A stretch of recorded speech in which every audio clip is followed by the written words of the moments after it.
नमस्कार दोस्तों, mistake insights clips देखते रहिए to make yourself strong spiritually, physically, mentally and socially, and to get more updates subscribe the channel.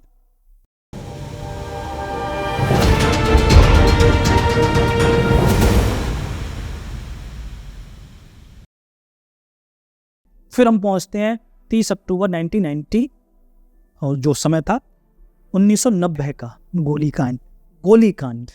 ये बड़ा विवादित रहा। मुलायम सिंह यादव के पूरे जीवन का सबसे विवादित एक हिस्सा था कि कार सेवकों पर उन्होंने गोली चलवाई। तो कैसे हुआ था, इस पर हम बात करेंगे कि यहाँ पर 1990 में कार सेवा शुरू हुई। कार सेवा दो चीज से बनी है, कर और सेवा। मतलब हाथ से सेवा करनी है हमें जो मंदिर बनाना है, कैसे बनाना है? हाथों से बनाना है। इसलिए यहाँ पर जो विश्व हिंदू परिषद थी उसने आह्वान किया कि आओ यहाँ पर और मंदिर की नींव रखो, अपने हाथों से सेवा करो, कार सेवा करो। इसलिए कार सेवक कहे गए वे।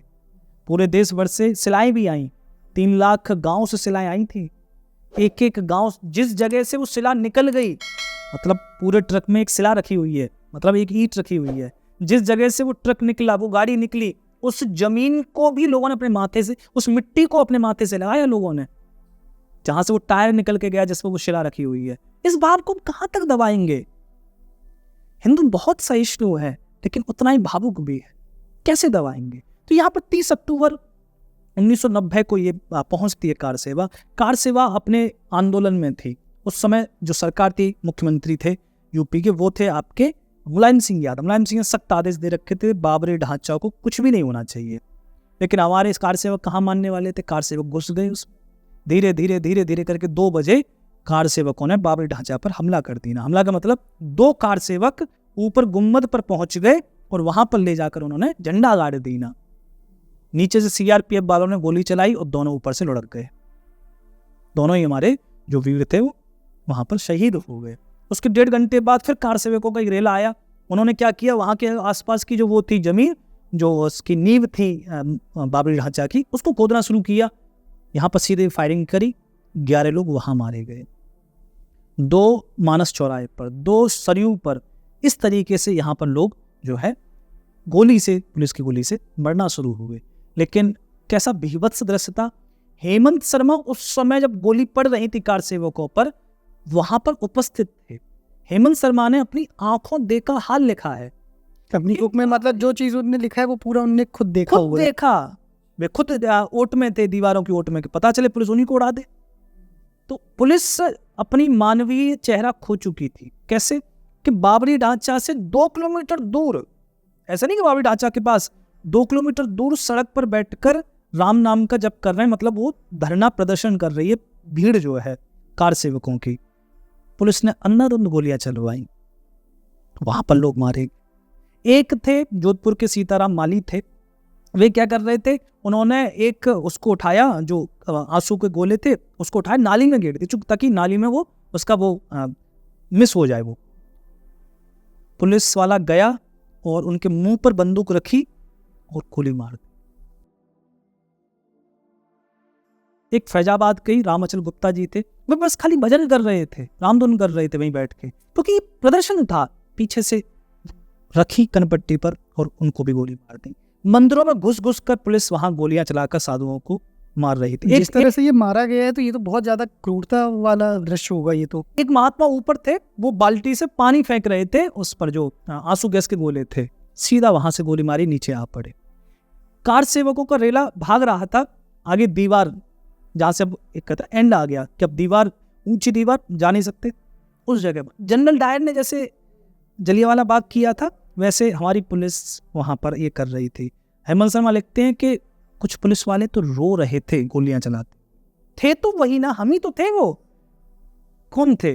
कुछ पुलिस वालों ने तो बंदूक फेंक कर वहां डंडे उठा लिए, क्योंकि आदेश दो, हम बंदूक नहीं चलाएंगे, हम डंडे से कर देंगे। जो उमा भारती, वे भी भीड़ को लेकर बैठी थी, वहां भी गोलियां चली, वहां भी लोग मारे गए। और एक थे, एक और क्या कहते, गंगानगर राजस्थान में पड़ता है, तो वहां के थे एक महात्मा, वहां के थे कार सेवक, उन पर गोली चली तो सड़क पर गिर गए और उन्होंने अपने खून से सड़क पर सीताराम लिखा। ये हेमंत शर्मा के सामने की बात है, और मर गए वहीं। बाद में उनके जो रो रहा था उसने बताया कि ये वहाँ के राजस्थान के। इस तरीके से वहाँ पर फिर जो मेन नाम आता है वो आता है हमारे शरद कोठारी और राम कुमार कोठारी, जो दो भाई थे, जो कोठारी ब्रदर्स।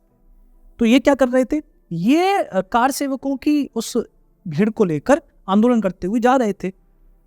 बहुत दूर है ढांचे से, लेकिन पुलिस अब अपना मानवीय चेहरा खो चुकी है। वो मंदिरों में घुस कर मार रही है, वो नहीं देख रही, क्योंकि उन्होंने बात तक नहीं बताया, बात तक कि उन्होंने कितने कारतूस चलाए, पुलिस को बताने पड़ते हैं कितने कारतूस चले।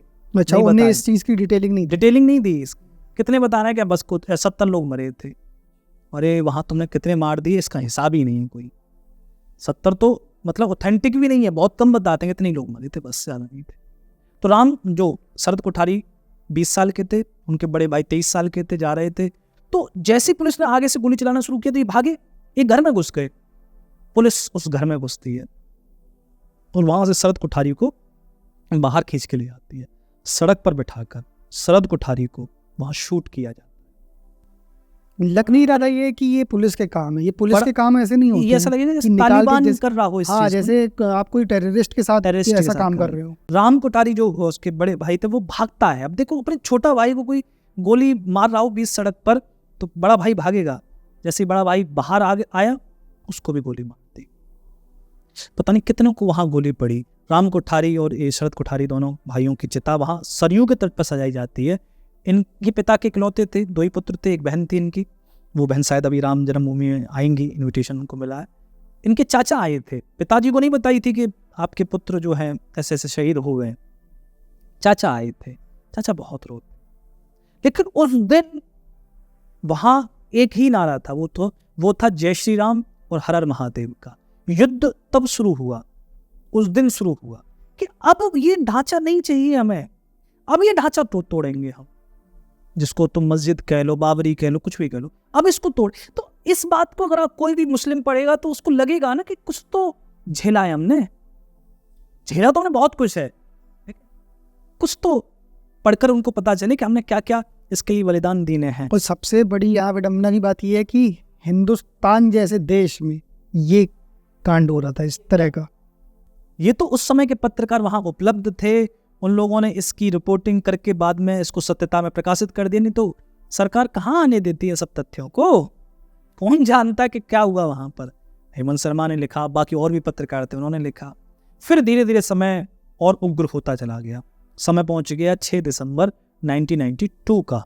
कार सेवा अब होनी थी 1992 में।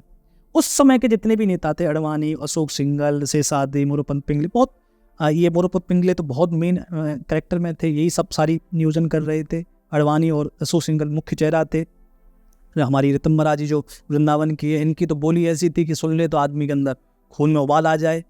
तो ये सभी वहाँ पर थे। 6 दिसंबर का दिन हमारा गीता जयंती का दिन था और उसी दिन महाभारत का आगाज हुआ हमारा अयोध्या में। 6 दिसंबर को 3.5 लाख कार सेवक पहुंच गए। लेकिन अब सरकार चेंज हो चुकी है, मुलायम सिंह की सरकार जा चुकी है। किसकी सरकार आ गई है? अब आ चुकी है कल्याण सिंह की सरकार आ चुकी है, जो बीजेपी के उससे थी। तो अब सरकार वो आ चुकी है जो हिंदू मंदिर को बनाना चाहती है। लेकिन कल्याण सिंह इस तरीके से नहीं बनाना चाहते थे। और आश्चर्य की बात तो ये है कि अडवाणी, अशोक सिंघल, जितने भी बड़े नेता थे, इनको पता ही नहीं था कि आज ये बाबरी मस्जिद टूट जाएगी, ढांचा गिरा दिया जाएगा। अच्छा, हाँ, ये वो कहते हैं, लेकिन वहां पर प्रत्येक कार सेवक को बताते कि आज ढांचा गिरा दिया है। क्योंकि जैसे मैं बहुत उस समय के लोगों से मिलता हूँ, तो एक हमारे मित्र थे, तो वो बताते हैं जब हम बहुत उस समय छोटे हुआ करते थे, हाई स्कूल में पढ़ते थे, तो वो कहते हैं कि हम मेरठ से बस पकड़ के सीधे पहुंच गए अयोध्या। क्यों पहुंच गए? क्योंकि हमको ये कन्फर्म था कि आज यहाँ पर हम इस बाबरी ढांचे को गिराकर मंदिर बना देंगे। तो मतलब समझ लो जमीनी हकीकत क्या थी कि एक धक्का और दो, बाबरी मस्जिद तोड़ दो, ये नारा था। इस नारे के साथ बढ़ते थे कि तेल लगाकर डाबर का, नाम मिटा दो बाबर का, राम नाम सत्य है, बाबरी मस्जिद ध्वस्त है। ये नारे थे उस समय, बुलंद हो रहे थे। जय श्री राम हर हर महादेव तो चल ही रहा था। तो कार सेवक उग्र थे उस समय। अब क्या हुआ, यहाँ पर कार सेवकों की उग्रता इतनी बढ़ी कि जब अडवाणी आए तो वो और क्रोधित हो गए। आप कहोगे महाराज अडवाणी तो नेता थे, उनको अडवाणी क्या कर रहे थे? अडवाणी प्रतीकात्मक कार सेवा का करवा रहे थे। प्रतीकात्मक मतलब जहां पर हमने पहले शिलान्यास किया था राजीव गांधी ने, उसी जगह राम चबूतरे पर ही प्रतीकात्मक तौर पर मतलब ईंटें रखनी थी और एक संदेश देना था कि हम यहाँ पर एकजुट हुए प्रभु श्री राम के लिए। लेकिन आज कार सेवक अब वो चैन था, वो अब नहीं तो, थे ना, अब वो शरद कुठारी और राम कुठारी की तरह वो बलिदान जो दिया जा चुका वो भी तो आग थी ना भीतर। अब वो नहीं चाहते थे कि अब कोई भी नेता इनमें से ये कह दे कि आज तुम बिना इस ढांचे को गिराए घर लौट जाओ। तो वहां पर कहते हैं कुर्ते भी फटे गए बहुत से बड़े बड़े नेताओं के, वहां कोई नहीं किसी को पहचान रहा था। धीरे धीरे भीड़ उग्र होती चली गई। समय पहुंचा 12 बजे। 12 बजे का वो समय कि वहां पर 1500 जो वो थे कार सेवक तोड़ गए, भीतर घुस गए। और जब वो भीतर घुसना शुरू हुए और जो टॉप था उसका गुम्मद का, उस गुम्मद पर पहुंच गए 100, 150, 200। बस क्या था, गुम्मद पर जैसे पहुंचे अब तो जो प्रत्येक वहां पर लाखों की भीड़ थी उसका केवल एक ही निशाना हो गया, बाबरी ढांचा। बाबरी झंडा फैल गया ना। पुलिस सब गोली चला नहीं सकती। कल्याण सिंह ने कह दिया तो कुछ भी हो जाए गोली नहीं चली। पुलिस तो 10 मिनट के बाद बाहर थी, जो बाबरी ढांचे की वो रक्षा कर रही थी। जब देखा कि कार सेवकों का रेला आ रहा है वो बाहर जान बचाना दूबर था ना उस समय। लाखों लोग इकट्ठे हो गए, लाखों लोग थे। ऐसे लोग थे कि हेमंत शर्मा लिखते हैं, हेमंत शर्मा तो उस समय कंट्रोल रूम के ऊपर ही थे, जो देख रहे थे सारी, बहुत नजदीक से सब चीजें देख रहे थे वहां पर कि इतनी कार सेवकों की भीड़ पहुंच गई थी कि हर 2 मिनट में एक कार सेवक ऊपर से गिर जाता था नीचे। 150 लोग कम से कम ऐसे गिर के घायल हुए। फिर क्या कर रहे थे वहां पे, कुदाल, फावड़ा, जो भी कुछ था उनके पास वो बजना शुरू हुआ उस ढांचे पर। क्योंकि भाई ढांचा गुलामी का प्रतीक बन चुका है। हमने इसको मान लिया 400 साल तक, 450 साल तक कि राम मंदिर है, लेकिन दूसरे नहीं मान रहे हैं कि राम मंदिर है। तो इस कलंक को मिटा देना चाहिए। तो फिर उस ढांचे पर हमारी कुदालें चलती हैं। अब ये जो नेता थे, क्योंकि बगल में प्रांगण था, पूरी जगह खाली कराकर प्रांगण बना दिया गया था, मैदान था, उस मैदान में मंच पे माइक लेकर अडवाणी जी रोकर, अडवाणी जी तो ये कहते, सुख सिंगर अडवाणी तो ये कह रहे थे कि ये मस्जिद नहीं है भाइयों, ये मंदिर ही है, इसको तोड़ो मत, क्योंकि हम यही मानते आए हैं। अरे तुम्हारा रामलला की सौगंध है, इसको मत तोड़ो। जो रामलला नीचे विराजमान थे गर्भगृह में उस समय, लेकिन कोई नहीं रुकता वहां पर, एक तार और काट देता है कि बोलो ही मत तुम। कार सेवक उग्र हो चुके। शेषाद्री भी एक RSS के व्यक्ति थे, बहुत अच्छी किताबें भी लिखी है। वो भी आते, वो समझते हैं कि दक्षिण के लोग हैं ये, शायद हिंदी नहीं समझ रहे, तो वो अलग अलग भाषाओं में समझाते हैं, लेकिन कौन सुनने वाला था। वहाँ माइक टूट जाते हैं। वहां पर फिर कार सेवक उग्र होते होते जो मानस भवन की छत थी वहां पर क्या कर रखा था, कैमरे लगे हुए, जितने भी पत्रकार थे वहां पर थे, वहां पर पहुंचे। पत्रकारों की जो पिटाई हुई है, गजब पिटाई करी है। उसमें भी BBC वाले जो गोरे गोरे थे उनको तो अलग से पीटा है, अलग से तोहफे दिए उनको। जब BBC वाले गलत रिपोर्टिंग कर रहे थे, उनको पता थी कि ये दुष्ट है, तो उन्होंने क्यों मारा, क्यों कैमरे तोड़े, क्योंकि यहाँ की फुटेज बाहर नहीं जानी चाहिए। आज जो हमारे पास फुटेज है वो तो IB वालों की है, उन्होंने अलग से लगा रखी थी अपने कैमरे, लेकिन वहाँ किसी पत्रकार की नहीं। तो जिन्होंने ये लिखा है पूरा वाक्य, हेमंत शर्मा, उनके भी कैमरामैन थे राजेंद्र, उनका जोड़ा टूट गया था।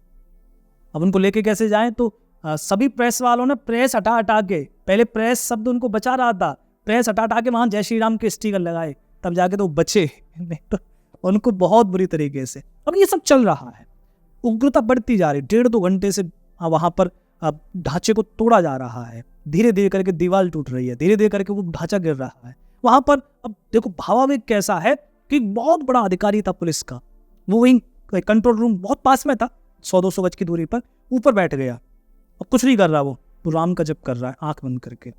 ये हेमंत शर्मा बगल में ही थे, वो लिख रहे हैं, और फिर वो आंखें खोलता है बीच में, फिर कहता है अभी तो बहुत बाकी है, फिर बंद कर लेता है, फिर राम का भजन करता है। ये हम उनकी तरह नहीं थे कि दूसरों की इमारतें तोड़ दो, दूसरों के पूजा घर तोड़ दो, लेकिन हमारे ऊपर कलंक था, एक हमारे मंदिर तोड़ा था, इसके बलिदान दिया था हमने। तो भावनाओं को आप कहाँ ले जाओगे। मुस्लिम जो वकील थे उन्होंने कहा तो है कि हिंदू तालिबान ने तोड़ दिया, लेकिन हिंदू कभी तालिबानी नहीं हो सकता। उस पर ये 500 साल का ये जो प्रेशर था वो रिलीज हुआ है ना, और खासकर 1990 के बाद जो हुआ पूरा ही चल रहा, पूरा ही एक भावना ये थी कि राम के लिए अगर एक मंदिर नहीं बना सकता हिंदू इतने बड़े देश में, तो क्या फिर उसकी धिक्कार है, उसके जीवन को धिक्कार है ना। तो वो फिर वहां पर दृश्य होता, धीरे धीरे करके वो मस्जिद टूट रही है, तो 2:45 बजे उसका एक हिस्सा टूटता है। लेकिन उससे पहले ही वहां जब 1.5-2 घंटा वो सब चल रहा था, तो जो रामलला थे, अब रामलला नीचे रहेंगे तो ऊपर से चीजें गिर रही हैं, तो रामलला को सत्येंद्र नाथ एक पुजारी थे, सत्येंद्र दास, वो उनसे लेके निकल जाते हैं वहां से सुरक्षित रामलला को, जो विराजमान किए गए थे 1949 में। हाँ, जो उस समय प्राण प्रतिष्ठा हुई थी हनुमान दास जी के समय में। हाँ, तो रामलला चले गए।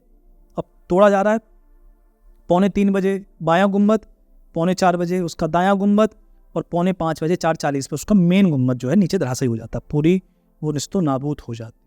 फिर क्या करते हैं कार सेवक, उसमें लगते हैं क्या कहते हैं उसको, चबूतरा बनाने में। क्यों? क्योंकि अगर ऐसे तोड़ के चले जाएंगे तो ये जो सरकारें दुष्ट है ना, कल को फिर मस्जिद खड़ी कर देंगी।